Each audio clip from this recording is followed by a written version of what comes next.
VOA news minute के साथ मैं हूं आयशा तंजीम। जनूबी अफ्रीका के माजूर ओलंपिक स्टार ऑस्कर पिस्टोरियस को अपनी गर्लफ्रेंड को कत्ल करने के इल्जाम में गिरफ्तार कर लिया गया है। 26 साला पिस्टोरियस ओलंपिक में दौड़ने वाले पहले ऐसे शख्स थे जिनकी दोनों टांगें नहीं थी और वो कार्बन फाइबर के बने मसनूई आज़ा पर चलते थे। फ्रांस के सदर फ्रांसवा ओलांद इंडिया के दौरे पर हैं, जहां जुमेरात को उनकी वजीर आज़म मनमोहन सिंह से मुलाकात हुई।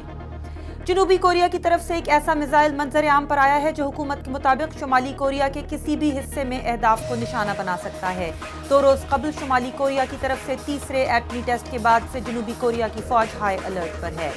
और अमेरिका की 2 बड़ी फिजाई कंपनियां अमेरिकन एयरलाइंस और US एयरवेज आपस में जम होकर दुनिया की सबसे बड़ी एयरलाइन बनाने का मंसूबा बना रही हैं। आप देख रहे थे VOA न्यूज़ मिनट। मजीद खबरों के लिए देखिए हमारी वेबसाइट urdu voa.com।